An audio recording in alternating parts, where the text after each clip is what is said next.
In today's episode, I have one advice for all applicants targeting the next MBA admission cycle. This is something that I observed over the past decade. Applicants often ask for an initial profile evaluation and end with one of the two questions: what are my chances? And should I do an MBA? Very rarely they ask what I should do to improve my profile, because the answer I give or the plan I make for them requires a lot of sacrifices.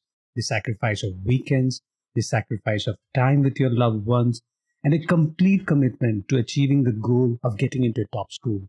And with the work from home hybrid model that we've adopted and the economy we are in, everybody is overworked. So no applicant wants to take on any more work. The corrective step remains a huge gap in the profile. Now the applicant hopes that the work could be compensated through clever narratives or stories, and it rarely happens. It happens only if your current responsibilities are such that you didn't get any weekends for volunteering, and your volunteering or extracurricular was in the top 1% in college, and your current contributions at work also spilled into volunteering engagements through the company. I remember a conversation with the supervisor of a client who got into an M7 school. His first comment was that although I gave a great recommendation letter, the client was just an above average professional. I felt flattered when he praised me for my storytelling, but the truth was that the client was relentless in understanding his weaknesses. Suppose I scheduled a 10-minute call and pointed out the gaps in his profile.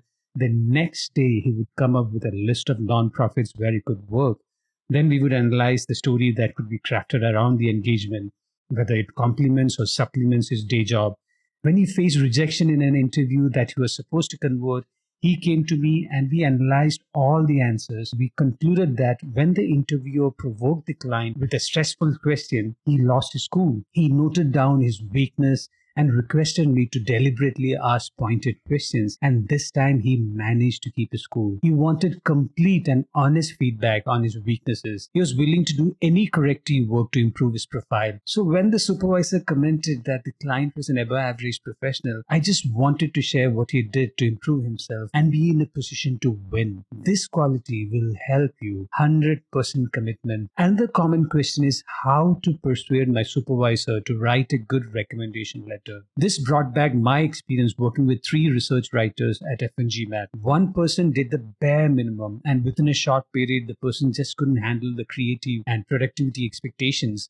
The second person had moments of greatness, but burned out fast and required constant motivation. But the third person, who again was just an above average writer, owned the project. So this for me was the best experience I had working with a writer, because the person made an effort to understand the requirements, follow up, ensure that the objectives were met, and was completely committed to giving an excellent outcome. And if all the 3 came and asked me for a recommendation letter, there would certainly be a difference in how I write the letter as a supervisor.